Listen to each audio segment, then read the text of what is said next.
تملك نفس لنفس شيئا والأمر يومئذ لله. صدق اللہ العظیم. آمنت بما انزل اللہ. قرآن پاک کے 30ویں پارے میں 82 نمبر کی سورت شریفہ سورۃ الانفطار، جو 19 آیات بینات پر مشتمل ہے. اس وقت ان آیات بینات کا ترجمہ قریب کچھ اس طرح ہوگا. شروع اللہ کے نام سے جو سب سے زیادہ مہربان، سب سے زیادہ رحم فرمانے والا. جب آسمان پھٹ پڑے گا اور جب ستارے جھڑ پڑیں گے اور جب دریا بہا دیے جائیں گے اور جب قبریں اکھاڑ دی جائیں گی، جان لے گا ہر نفس جو کچھ اس نے آگے بھیجا اور پیچھے چھوڑا. اے انسان، تجھے تیرے کرم والے رب کی طرف سے کس نے غفلت میں ڈال دیا، کس نے دھوکہ دے دیا؟ وہی پروردگار جس نے تیری تخلیق فرمائی، تیرے نوک و پلک درست فرمائے اور تیرے جسم میں عدل کو قائم فرمایا. پھر جس صورت میں چاہا تجھ کو جوڑ دیا. نہیں، حقیقت یہ ہے کہ تم جزا و سزا کو نہیں مانتے، اس کا انکار کرتے.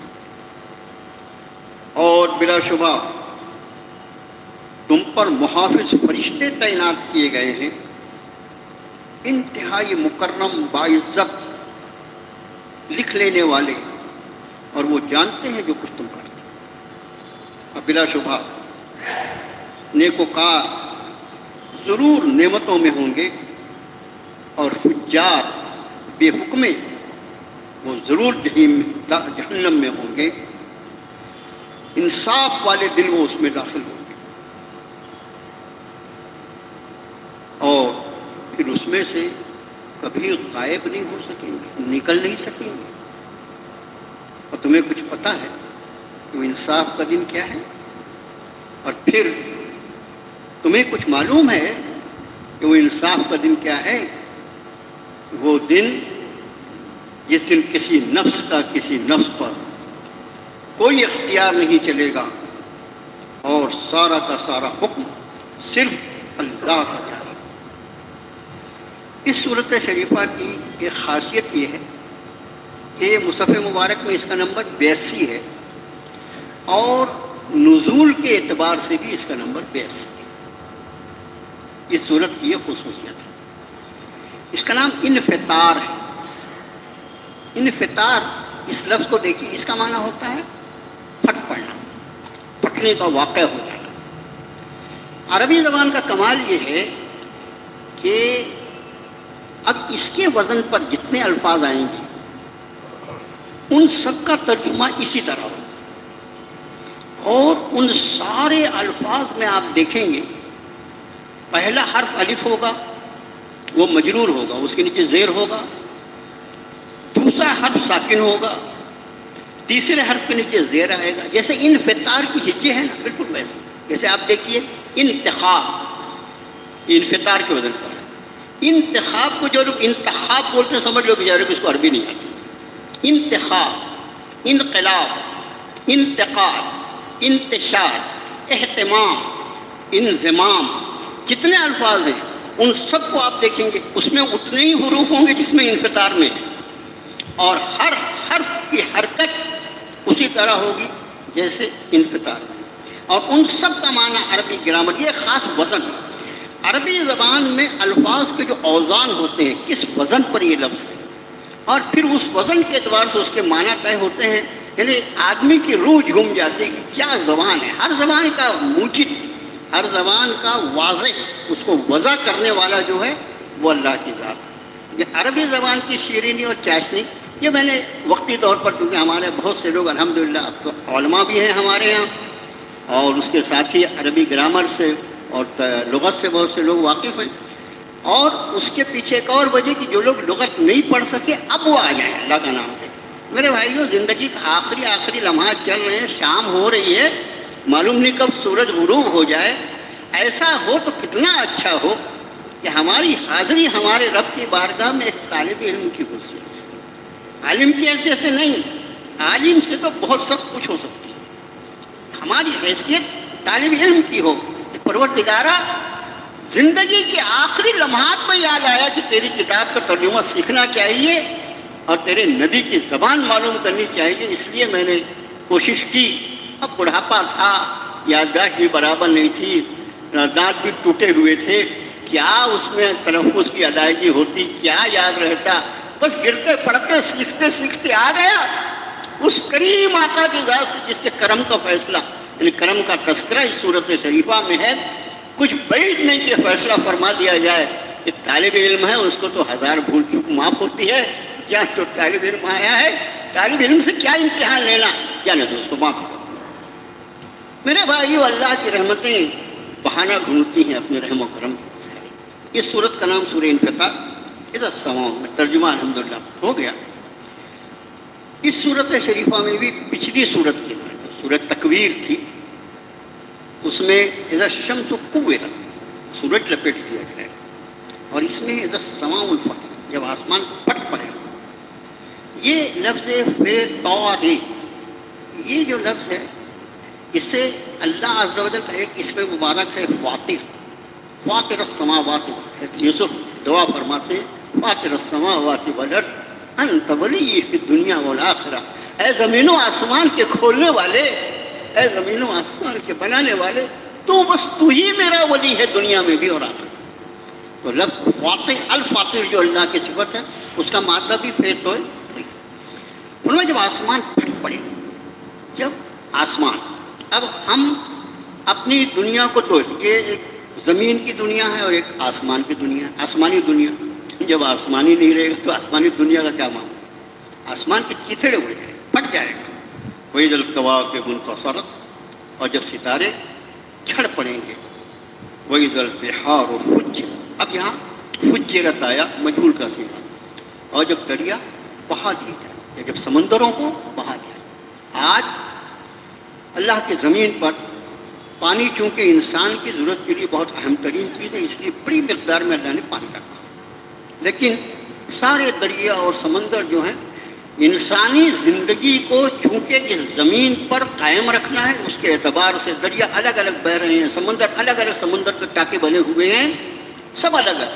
یہ فرمایا اس دن یہ سارے دریا جو ہوں گے یہ بہا دیے جائیں گے، گویا سارے کے سارے پانی کے ذخائر جو ہیں وہ مل جائیں گے، اور مل جانے کے بعد پھر اس میں آگ لگ جائے گی. وَإِذَا الْقُبُورُ بُعْثِرَتْ، اور جب قبریں اکھاڑ جائیں گی، نہیں ہے بعثرت کا ترجمہ کیا ہوگا؟ اکھاڑ دی جائیں گی. آج جس طرح ان مردوں کو اللہ نے قبروں میں مدفون رکھا ہے، وہ دن ایسا ہوگا کہ ان مردوں کے اٹھنے کا دن ہوگا، اور چونکہ ان کو اٹھنے کا دن ہوگا اس لیے ان کی قبروں کو اکھاڑ دیا جائے گا. علمت نفس ما قدمت اخر، وہ ایسا دن ہوگا کہ ہر نفس یہ جان لے گا اس نے آگے کیا بھیجا اور پیچھے کیا بھیجا. یہ دونوں یہ سب آیتیں جو ہیں، آسمان کا پھٹنا، ستاروں کا جھڑنا، سمندروں کا بہہ جانا اور قبروں کا اکھڑ جانا، یہ سارے واقعات جو ہوں گے وہ نفخ صور کے ساتھ. میں نے کسی درس میں بات عرض کی تھی آپ سے کہ نفخ صور جو ہوگا، حدیث شریف کی روشنی میں سور جو پھونکا جائے گا وہ زمین پر پھونکا جائے گا.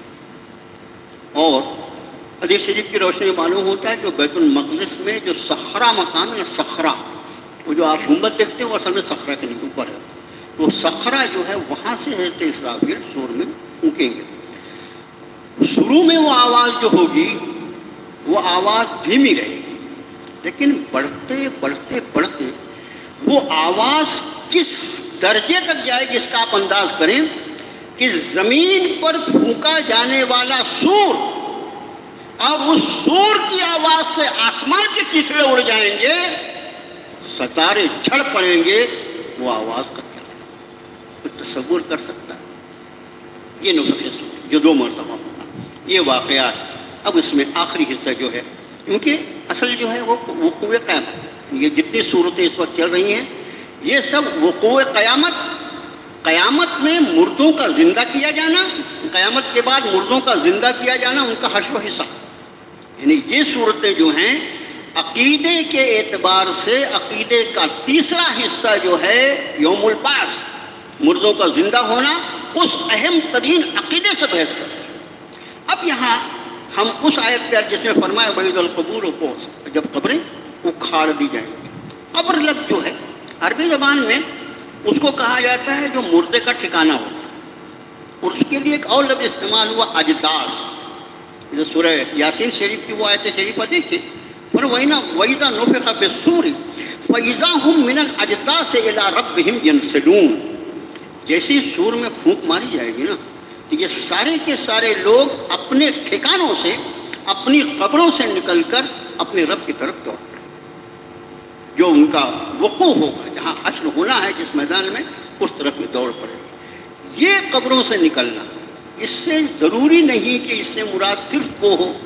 اچھا، دوسری بات، جو شخص جلا دیا گیا وہ کہاں ہے؟ وہ بھی اسی زمین پر، راکھ کہاں گئی؟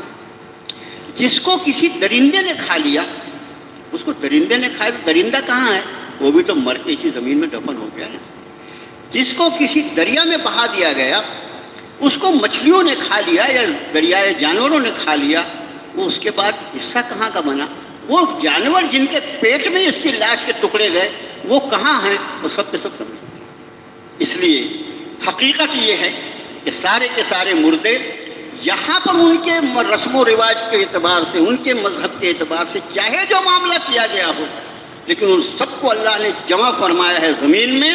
اس لیے اس زمین سے ہی سارے مردے اٹھیں گے، چاہے وہ اسلامی شریعت کے مطابق باقاعدہ عزت اور عافیت کے ساتھ، احترام کے ساتھ، جیسا جناب رسول اللہ صلی اللہ علیہ وسلم نے مردوں کا ادب و احترام سکھلایا ہے، چاہے وہ اس ادب و احترام کے ساتھ زمین میں دفن کیے گئے ہوں، نماز جنازہ کے ساتھ، دعائے مغفرت کے ساتھ، اور یا وہ بد نصیب کسی اور مذہب اور ملت کے ماننے والے ہوں، اور چاہے ان کی لاشوں کے ساتھ جو بھی واقعہ ہوا ہو، لیکن بہرحال وہ ڈپازٹ اسی زمین میں کیے گئے ہیں، اس لیے سب کے سب اسی زمین، اس لیے فرمایا وَإِذَا الْقُبُورُ بُعْثِرَتْ، سب کو نکلنا زمین سے، یہ زمینی اصل قبر ہے، سارے کے سارے مردے وہاں سے نکل پڑیں گے۔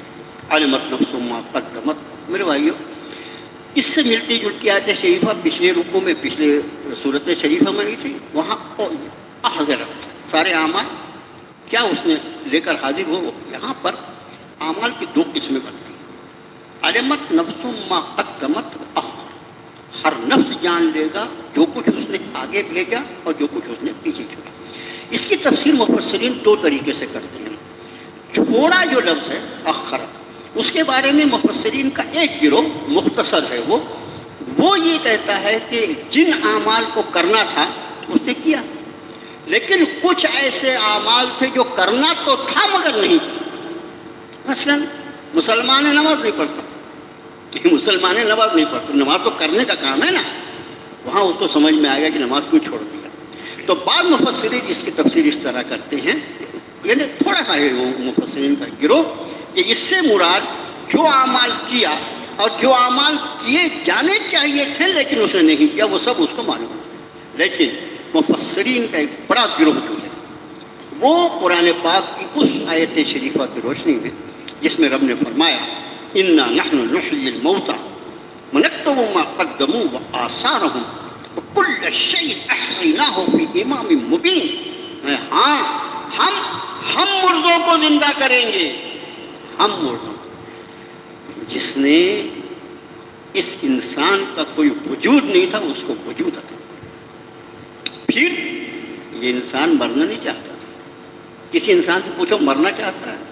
ہر آدمی جو ہے وہ قیامت تک کی عمر مانگے گا، مرنا نہیں چاہتا تھا، تو موت کو طاری کر دیا۔ فرمایا جس طرح ہم نے اس کو زندگی دی اور موت دی، سورہ قیامہ کے آخر میں فرمایا کہ الیس ذالک بقادر علی ان یحیی الموتى، جس نے اتنی مراحل سے گزارا انسان کو، کیا وہ اس پر قدرت نہیں رکھتا ہوگا کہ انسان کو دوبارہ زندہ کر لے، مرے ہوئے انسان کو؟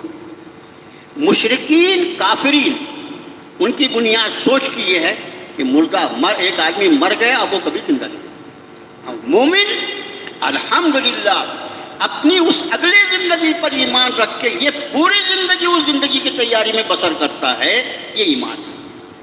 تو سورہ یاسین کی اس آیت شریفہ کی رسم اِنَّا نَحْنُ نُحْيِي الْمَوْتَىٰ، بے شک ہم مردوں کو زندہ کریں گے۔ ہمارے علماء تشریف رکھتے ہیں، مسعودی علماء، لفظ دیکھیں اِنَّا نَحْنُ نُحْيِي، 3 مرتبہ ہم کا لفظ استعمال ہوا ہے۔ اس کا اگر لفظی ترجمہ کریں آپ الفاظ کے اعتبار سے تو ہوگا بے شک ہم زندہ کریں گے مردوں کو۔ وَنَكْتُبُ مَا قَدَّمُوا وَآثَارَهُمْ، ہم لکھتے جاتے ہیں جو کچھ یہ اپنے آگے بھیجتے ہیں اور جو کچھ یہ پیچھے چھوڑتے ہیں۔ تو اس آیت شریفہ کی روشنی میں مفسرین کا ایک گروہ جو ہے وہ ان اعمال میں اس میں شمار کرتا ہے، وہ اعمال جو آدمی نے کر کے آگے بھیجی، وہ ما قدمت، قدم کا مطلب ہی آگے بڑھنا، قدمہ کا مطلب آگے بڑھنا، اور اخرت کا مطلب ایسے اعمال جو آدمی نے کیے اور ان اعمال کی تاثیر یہ تھی کہ اس کے مر جانے کے بعد بھی اس کے نقش قدم پر لوگوں نے ان اعمال کو کیا۔ یہ اعمال خیر بھی ہو سکتے ہیں، اعمال شر۔ پچھلے درس میں نے اس کا صرف اشارہ کیا تھا اس لیے کہ اس میں یہ مضمون آنے والا تھا۔ اسی کو ہمارے یہاں ثواب جاریہ اور عذاب جاریہ، ثواب جاریہ بہت زیادہ ہمارے لوگ، اور عذاب جاریہ بالکل ثواب جاریہ کے مد مقابل اس کا متوازی پیرل لفظ ہے عذاب جاریہ۔ کوئی ایسا کام جو شریعت کے خلاف، شریعت سے متصادم، شریعت کے احکام کو نقصان پہنچانے والا، اللہ اور اس کے رسول کی مرضیات کے خلاف ہے، اس کو رسم کے نام پر کسی نے کیا کیا۔ میں نے 2-3 مہینہ پہلے کامٹی کے درس میں بات کہی تھی، میں آپ سے بھی عرض کرتا ہوں، ہمارے یہاں جو رسموں کے نام پر جو چیزیں چل رہی ہیں نا، وہ چاہے خوشی کی رسمیں ہوں۔ ابھی تو مسلمانوں کو یہ شوق چل رہا ہے برتھ ڈے منانا، برتھ ڈے، بچہ پیدا ہوا اس کا برتھ ڈے، شادی کی سالگرہ، اور مانی کہے کی سالگرہ۔ خدا کہتے یہ کوئی طریقہ ہے، یہ دین ہے، یہ شریعت ہے۔ پھر اس طرح کی شادی میں اور غمی میں دونوں مواقع پر ان گنت رسمیں ہیں جن کو اگر دیکھا جائے تو ان رسموں کی روح اسلام اور شریعت اسلامی سے ٹکراتی ہے۔ میں آپ سے پوچھتا ہوں، حجاب، پردہ ہمارا فرض ہے نا، فرض ہے عورت کا حجاب کرنا، فرض، اس پر فرض ہے بالغ عورت۔ اور جو چیزیں فرائض ہیں ان کا ترک جو ہوگا وہ حرام ہوگا، یہ ہمیشہ یاد ہے۔ فرائض ان کا ترک ہمیشہ حرام کہلاتا ہے۔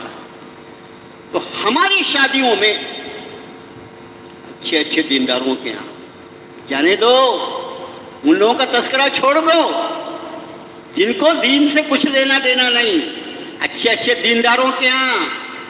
اور اگر اور زیادہ سخت لفظ استعمال کروں تو دین کے ٹھیکیداروں کے یاد ہی نہیں رہ جاتا۔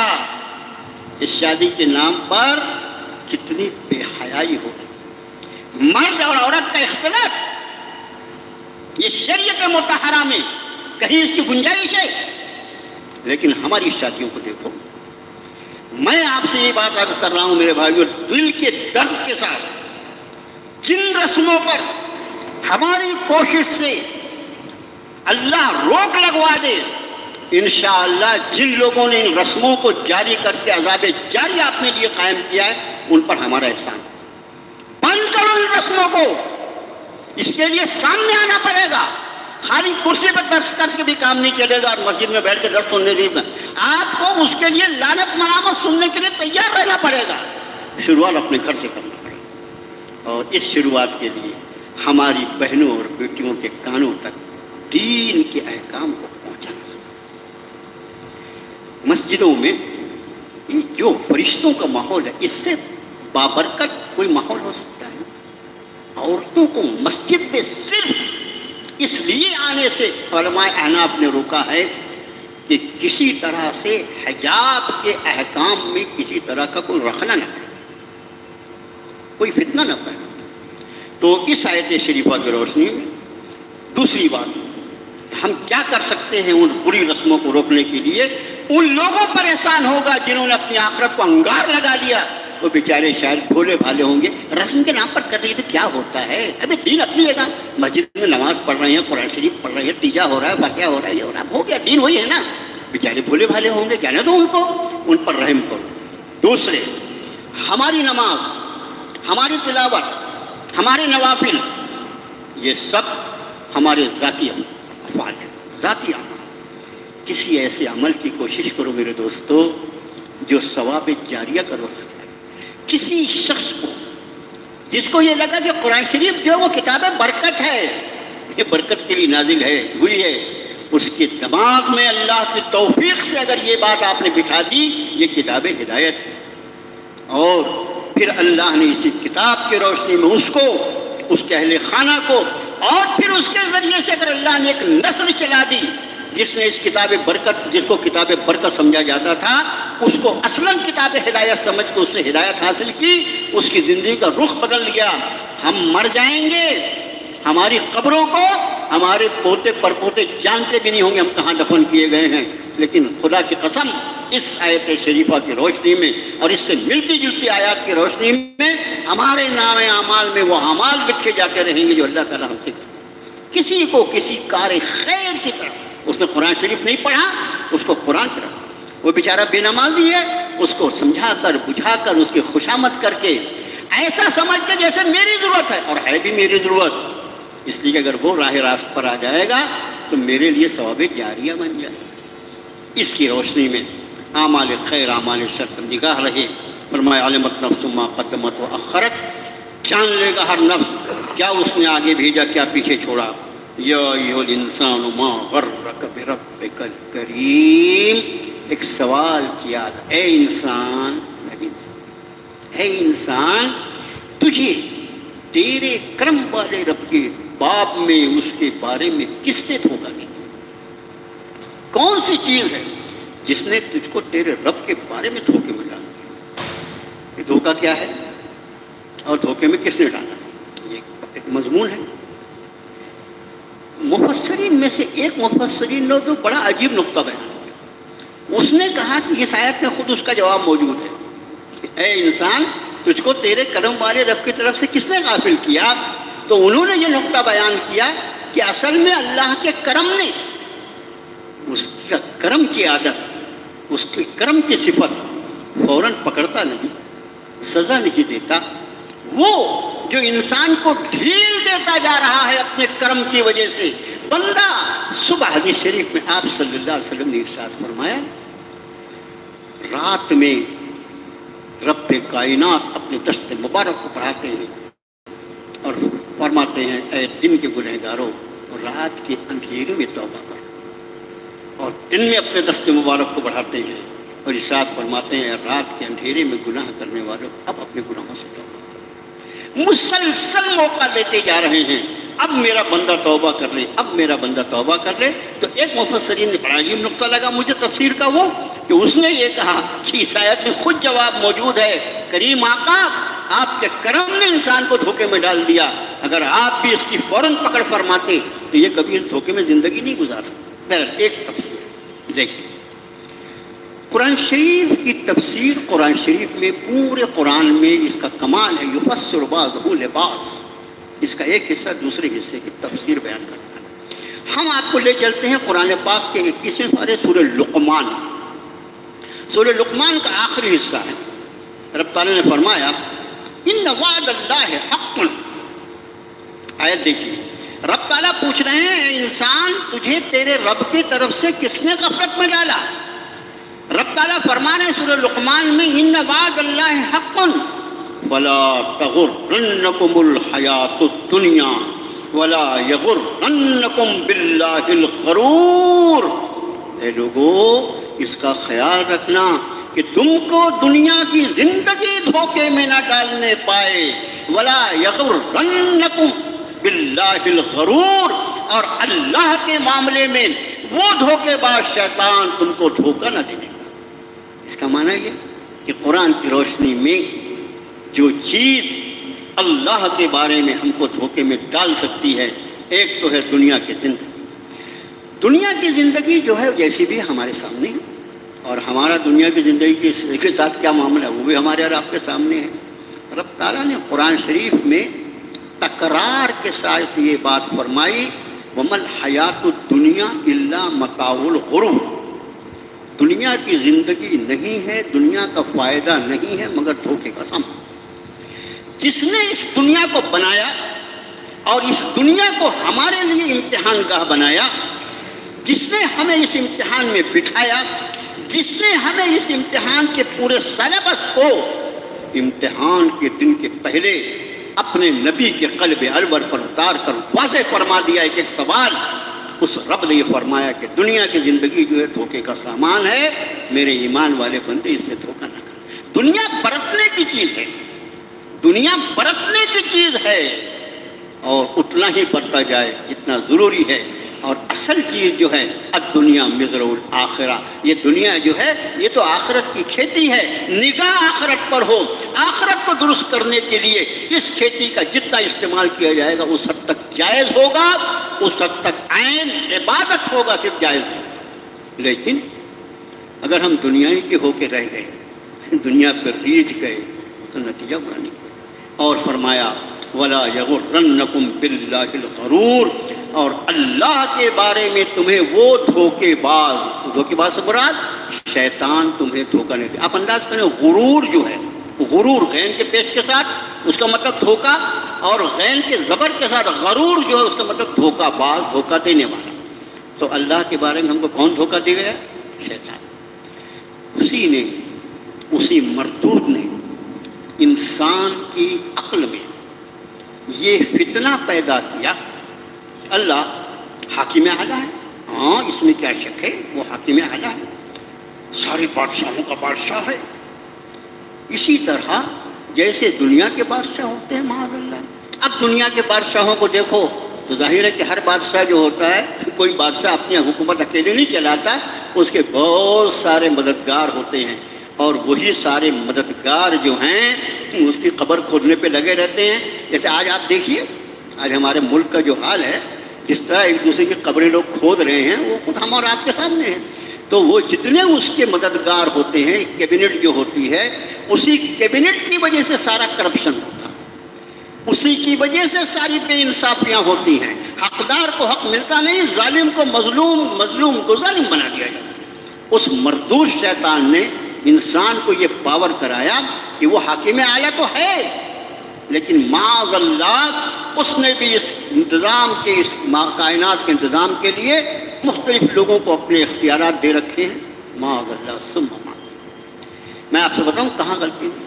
اگر ہم نے قرآن شریف کی وہ آیت شریفہ پڑھی ہوتی، آپ سے عرض کرتا ہوں اس آیت کو ذہن میں رکھیں. رب نے فرمایا کہ فَلَا تَضْرِبُوا لِلَّهِ الْأَمْثَالَ، اللہ کے لیے مثالیں مت بیان کرو. واللہ یعلم وانتم لا تعلمون، وہ اللہ وہ سب کچھ جانتا ہے، تم کچھ نہیں جانتے.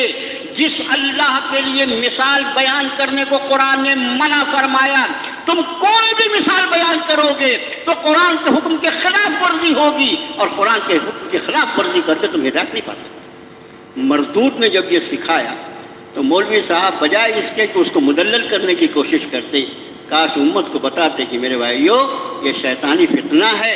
اللہ کی ذات وہ خالق ہے اور باقی سب کے سب مخلوق ہیں، اور خالق کے اوپر مخلوق کی مثال بیان کرنا خود خالق کی شان میں گستاخی.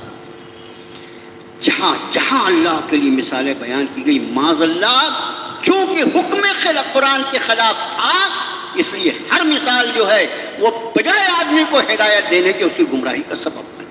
وَلَا يَغُرَّنَّكُمْ بِاللَّهِ الْغَرُورِ، اللہ کے بارے میں تمہیں وہ دھوکے باز. اور اسی کے انہی فتنوں کی بنیاد پر پھر شرک کی دکانداریاں چلیں.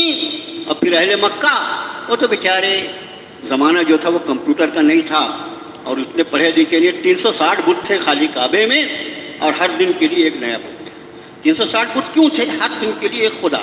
ہمارا ملک جو ہے یہ تو ماشاءاللہ بہت ہی ترقی یافتہ ہے، پراچین سنسکرتی ہے، یہ 360 پہ نہیں رکا، 33 کروڑ۔ یہ ساری شرک کی دکانداریاں، وَلَا يَغُرَّنَّكُمْ بِاللَّهِ الْغَرُورُ، تمہیں اللہ کے بارے میں وہ دھوکے باز شیطان دھوکہ نہ دے دے۔ اور اس شیطان سے بچنے کا ایک اور صرف ایک ہی طریقہ ہے، وَمَن يَعْشُ عَن ذِكْرِ الرَّحْمَٰنِ نُقَيِّضْ لَهُ الشَّيْطَانُ فَهُوَ لَهُ قَرِينٌ۔ جو کوئی حضرت رحمان کے ذکر کے احاطے سے باہر نکلتا ہے، ہم اس پر شیطان کو مسلط کر دیتے ہیں اور وہ اس کا دوست بن جاتا ہے۔ شیطان کے اس سارے فریب سے بچنے کے لیے اللہ کے ذکر یعنی اللہ کی کتاب کے حالے میں آنا ضروری ہے۔ اس کے حالے سے باہر اگر رہو گے تو شیطان خود سے نہیں آئے گا۔ نقیض لہ شیطان، ہم اس پر ایک شیطان کو مسلط کر دیں گے اور وہ اس کے ساتھ ساتھ چلے گا۔ آگے کیا؟ الذی خلقک فسواک فعدلک، وہ اللہ جس نے تجھے پیدا فرمایا، تیرے نوک پرک درست کی اور تیری تعدیل فرمایا، تیرے جسم کو انتہائی معتدل بنایا، فی ای صورت ما شاء رکبک، اور پھر جس صورت میں چاہا تجھ کو جوڑ دیا۔ کلا بل تکذبون بالدین، حقیقت یہ ہے کہ تم سزا اور جزا کا انکار کرتے۔ اب ظاہر ہے مومن تو نہیں ہو سکتا نا، مومن تو الحمدللہ سزا جزا پر ایمان رکھتا ہے، یہ وہ دوسرا گروہ ہے۔ کلا بل تکذبون بالدین، حقیقت یہ ہے کہ تم انصاف کا انکار کرتے ہو۔ وَإِنَّ عَلَيْكُمْ لَحَافِظِينَ، جبکہ تم پر محافظ مقرر کیے گئے۔ یہ لحافظین میں کیونکہ آگے کرامن کاتبین فرمایا، مکرم لکھنے والے، اس لیے اس آیت کی تشریح ہم صرف ان فرشتوں سے کریں گے جو ہمارے اعمال کو لکھنے والے ہیں، ورنہ ایک ایک انسان پر جو اللہ کے محافظ فرشتے مقرر کیے گئے ہیں، ہم جو اتنے آرام سے زندگی گزارتے ہیں نا، احادیث مبارکہ کی روشنی میں اس کی آنکھ جو ہے نا، آنکھ ایک ایک انسان کی آنکھ کی حفاظت کے لیے 18 فرشتے مقرر ہیں۔ حدیث شریف ہوتا کیا ہے؟ آنکھ کا نظام دیکھو آپ، کتنا نازک جز ہے انسان کا اور کتنا اہم ترین، لیکن ایک آنکھ کی حفاظت پر 18 فرشتے۔ تو وہ انشاءاللہ مضمون کسی اور وقت عرض کریں گے۔ ابھی کیونکہ کرامن کاتبین فرمایا، معزز لکھنے والے، خود بخود معلوم ہوا کہ یہ ہمارے اعمال کو محفوظ کرنے والے فرشتے ہیں۔ یعلمون ما تفعلون، جانتے ہیں جو کچھ تم کرتے ہیں۔ یہ وہ فرشتے ہیں جو حدیث شریف میں اللہ کے رسول صلی اللہ علیہ وسلم فرمایا کہ ہر ابن آدم پر، ہر آدم کی اولاد پر، ہر انسان پر صبح اور شام دو فرشتے نامہ اعمال کے تیار کرنا ہوتے، سیدھے جانب بائیں جانب، اور طلوع آفتاب اور غروب آفتاب، یہ دونوں وقت جو ہے ان فرشتوں کے بدل جانے کا وقت ہے۔ اس لیے اب دیکھیے وہ قرآن شریف کیا ہے، ان قرآن الفجر کان مشہودا، فجر کا وقت جو ہے یہ فرشتوں کی موجودگی حاضری کا وقت ہوتا ہے۔ فرشتے آ رہے ہیں، نئے فرشتے، اور جو فرشتے اب تک اس کے وہ جا رہے ہیں، اس لیے مشہور، ان قرآن الفجر کان مشہودا فرمایا۔ تو یہ فرشتے سب سے اس سے بھی زیادہ اہم جو بات ہے وہ ذرا سمجھیں، ایک آدمی پر 24 گھنٹے میں 4 فرشتے، ایک نیکی کا لکھنے والا، ایک گناہ کا لکھنے والا، اور ان 4 فرشتوں کو حدیث شریف میں آپ نے فرمایا کہ یہ فرشتے جو اس کے دفتر کو لے کر بارگاہ رب العزت میں لوٹتے ہیں، پھر وہ قیامت تک دوبارہ زمین پر نہیں آتے۔ آپ انداز کریں کہ ایک ایک آدمی کے زندگی کے جتنے 24 گھنٹے ہوں، ان 24 گھنٹوں کو 4 سے ضرب کیا جائے، اتنے فرشتے ایک ایک آدمی کے نام اعمال کو لکھنے کے لیے اللہ کی طرف سے مقرر کیے گئے، اور وہ پھر کسی دوسرے کے اوپر نہیں بھیجے گئے۔ اور پھر یہ فرمایا یعلمون ما تفعلون، وہ جانتے ہیں جو کچھ تم کرتے ہو۔ اس کا معنی یہ ہے کہ جو فرشتے ہم پر تعینات کیے جاتے ہیں، پہلی بات تو وہ ہماری زبان جانتے ہیں، یعنی ہم پر جو فرشتے آئیں گے ان کو ملیالم نہیں آتی ہوگی، ان کو ملیالم کیا ہم ملیالم بولیں گے کیا، کنڑ نہیں آتی ہوگی، مراٹھی بھی نہیں آتی ہوگی. اللہ عالم الغیب ہے نا، اس کو معلوم ہے کس بندے پر کون سا فرشتہ بھیج رہا. اور پھر ہمارے اعمال تو ایسا نہیں ہوگا کہ ہم نے کوئی نیکی کا کام کیا اور معاذ اللہ انہوں نے گناہ میں لکھ لیا، اور یہ بھی نہیں ہوگا کہ ہم نے کوئی نافرمانی کی اور اس نے فرما برداری. اس لیے فرمایا یعلمون ما تفعلون، وہ جانتے ہیں جو کچھ تم کرتے ہو. اور پھر یہی نام اعمال جو یہ فرشتے تیار کر رہے ہیں.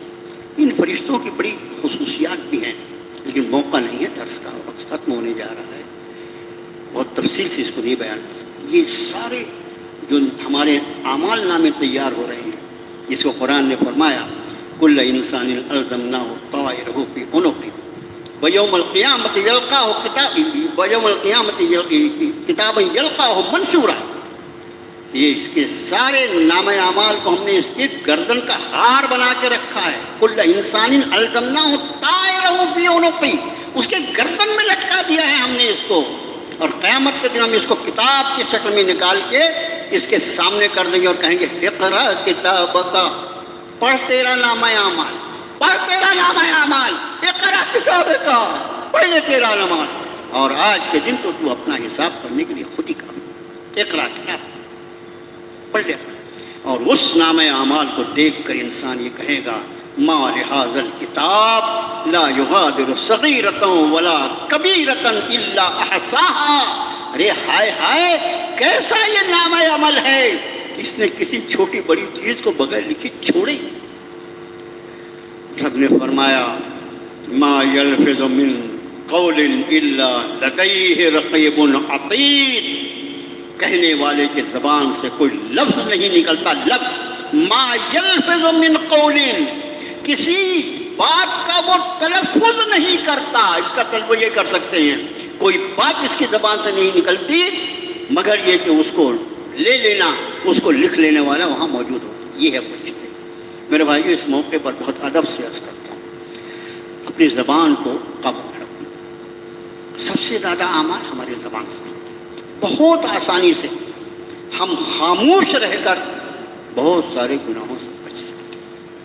حضرت عیسیٰ روح اللہ کا وہ قول میں نے کبھی آپ سے عرض کیا ہوگا. حضرت عیسیٰ روح اللہ فرماتے ہیں اگر کلام بولنا اگر چاندی ہے تو خاموشی سونا ہے. خاموش ہمیشہ ہر معاملے میں. ہم تو یہ سمجھتے ہیں کہ جب تک کسی بات کا ہم جواب نہ دے دیں ہم جاہل سمجھے جائیں گے. نہیں، ہمارے علم کا تقاضا یہ ہے کہ اپنے ذات کو خاموش رکھیں. جب تک ہم خاموش رہیں گے تب تک ان اعمال کے لکھنے والے فرشتوں کے قلم بھی خاموش رہیں. اور پھر دوسرے اعمال خیر کی طرف توجہ ہو، اعمال شر سے اپنے آپ کو بچائے رکھیں. فرمایا یعلمون ما تفعلون، وہ جانتے ہیں جو تم کرتے ہو.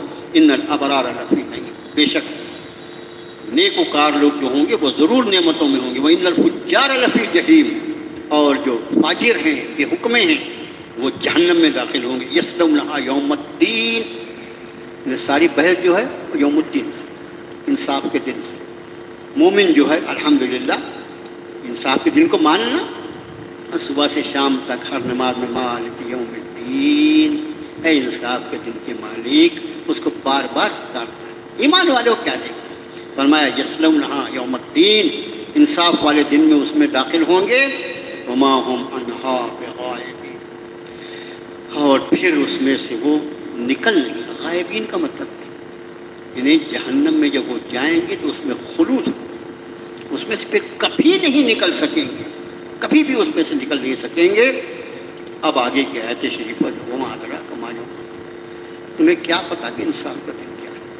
میرے بھائیو، عقیدہ توحید، عقیدہ رسالت اور عقیدہ آخرت وہ جیسا قرآن بیان کرتا ہے. قرآن شریف کو نہیں پڑھیں گے تو کیسے ہمارا عقیدہ قرآن کے مطابق ہوگا؟ یہ سمجھ میں آنے والی بات ہے.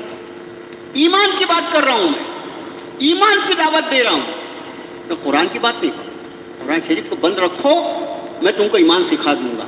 ایمان کی بنیاد توحید رسالت آخرت ہے، اور آخرت کے عقیدے میں جو کمزوریاں اور شیطان کے طرف سے جو گہال مل کیا اس وجہ سے آدمی گناہوں پر دلیر گناہوں پر ارے ایک تو جو سب کا ہوگا وہ ہمارا معاذ اللہ، اور دوسرے بڑے سے بڑا گناہ کر لو۔ دنیا کا کیا معاملہ ہے؟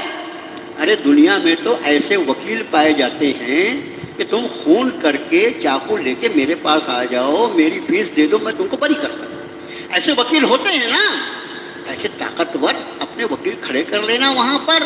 معاذ اللہ ثم معاذ اللہ، اس مردود عقیدے کی وجہ سے آدمی گناہ پر دلیر ہو گیا۔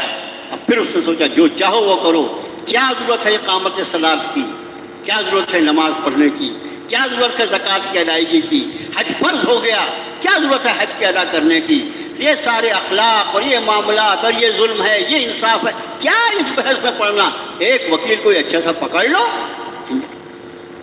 اب اس آیت کو سنو، فرمایا وما ادراک ما یوم الدین، تمہیں کچھ معلوم انصاف کا دن کیا ہے؟ ثم ما ادراک ما یوم الدین، پھر میں کہتا ہوں تمہیں کچھ پتہ ہے انصاف کا دن کیسا ہے؟ وہ دن ایسا ہے کون بتا سکتا ہے؟ اور ایک ساتھی بڑی پیاری بات، جب قرآن شریف میں وما ادراک تمہیں کیا پتہ ہے، تو ہمارے دل میں یہ پڑھتے وقت اس آیت کا آنا چاہیے پروردگارا واقعی مجھے کچھ نہیں معلوم، آپ بتا دیں تو ہی مجھے معلوم ہے۔ اس لیے کہ ہر جگہ جہاں یہ آیت شریفہ ہے وما ادراک ما لیلۃ القدر، لیلۃ القدر خیر من الف شہر، تمہیں کیا پتہ لیلۃ القدر کیا ہے؟ لیلۃ القدر 1000 میں۔ جہاں بھی اس طرح وما ادراک آتا ہے یا تمہیں کیا پتہ، اس کے فوراً بعد اس کا ادراک، اس کا علم عطا فرما دیتے، اس کی حقیقت یہ ہے۔ اب یوم الدین کی حقیقت جو آخری آیتوں میں بیان فرمائی جا رہی وہ ذرا غور سے سنیں۔ یوم لا تملک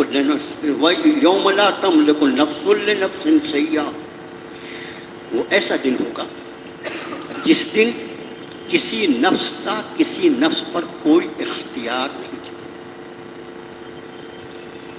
جتنی ناانصافیاں ہوتی ہیں وہ ان اختیارات کی بنیاد پر ہوتی ہیں جو آدمی کو حاصل ہے، ٹھیک ہے؟ سب کے اختیارات چھین لیے جائیں، کوئی بغیر اپنے رب کی اجازت کے اپنی جگہ سے قدم کو سرکا نہیں سکے گا۔ اتنا بے اختیار یہاں یہ میرا بیٹا ہے، یہ میرا بیٹا ہے، یہ میرا دوست ہے، یہ میرا رشتہ دار ہے، یہ میرا فلاں ہے، اس کے لیے یہ کیا جانا چاہیے، میرا کہنے کا اختیار، سامنے والے پر میرا روب داب، وہ مجبور کرنے پر یوم لا تملک نفس لنفس شیئا، اس دن کسی نفس کا کسی نفس پر کوئی اختیار۔ آج یہ سارے میرے محترم، میرے قابل احترام ساتھی جو بیٹھے ہیں، الحمدللہ ثم الحمدللہ، کہ ہم کہیں کہ مجلس ختم ہو گئی، آپ چلے جائیں، اتنا اختیار ہے۔ اس وقت نہ کسی کو کسی کی جگہ سے سرکانے کا اختیار ہوگا، سارے رشتے توڑ دیے جائیں گے۔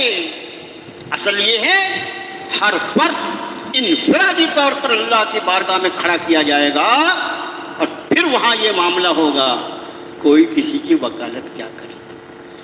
دیکھو وکیلوں میں اگر کوئی سب سے بڑا وکیل ہو سکتا ہے تو ہمارا اور آپ کا اور ایمان ہے کہ حضرات انبیاء سے بڑھ کر کوئی وکیل نہیں ہو سکتا ہے۔ نبی سے بڑھ کر کوئی وکیل ہو سکتا ہے کیا؟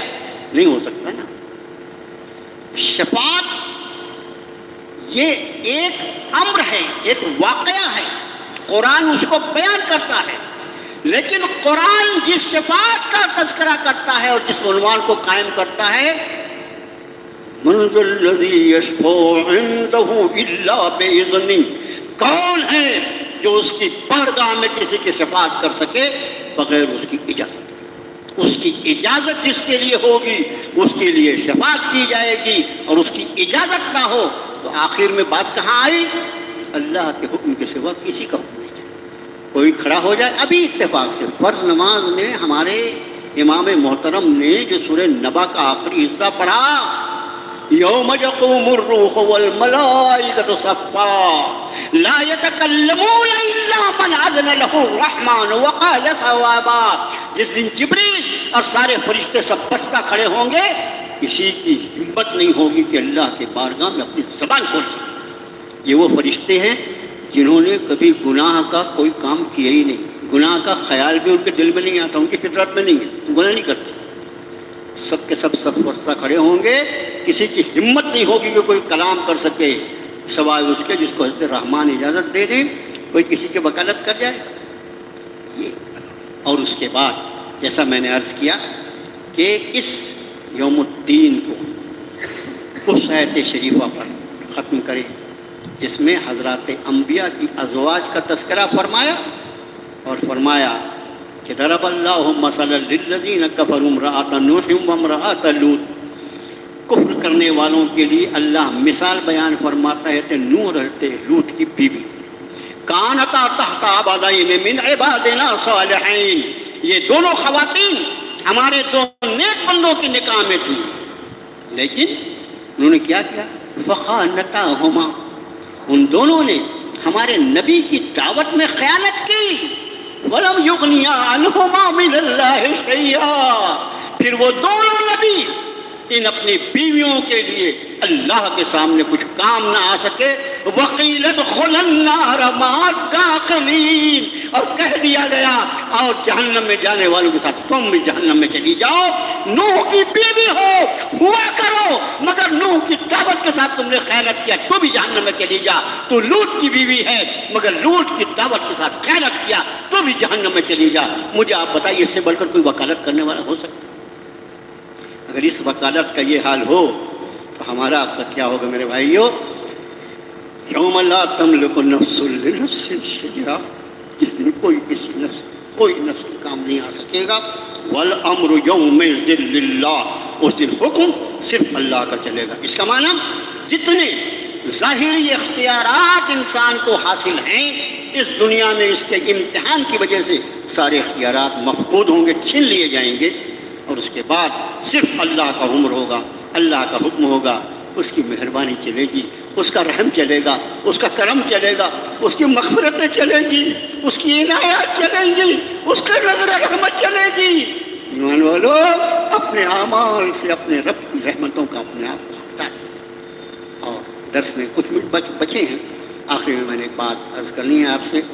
تو ابھی درمیان میں ایک بات آئی کہ ہمارے ایسے اعمال ہوں، کوئی ایسے اعمال جس کے اثرات پاک میں پاتے ہیں۔ ہمارا درس کا سلسلہ اللہ پاک جو چلا رہے ہیں اور جو دوسرے یہاں وہاں بیانات، میرے بھائیوں جتنی دینی جماعتیں کام کر رہی ہیں، سب دینی جماعتیں بہت نیک اور بھلا کام کریں، ہم دل کی گہرائی سے سب کے ساتھ، لوگ ہمارے بارے میں کچھ بھی سمجھے اور کچھ بھی بولیں، ہم سب کے ساتھ ہیں، سب کے لیے دعا کریں۔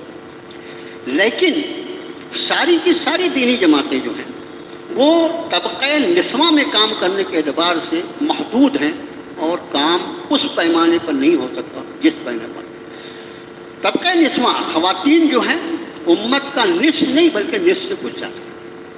جب تک ہماری بہنوں بیٹیوں میں ہماری گھر کی چہار دیواری میں دین نہیں آئے گا، اس وقت تک ہماری کتنی بھی محنت ہو اس کے نتائج پر ہم، اس لیے کیسے کیا کریں۔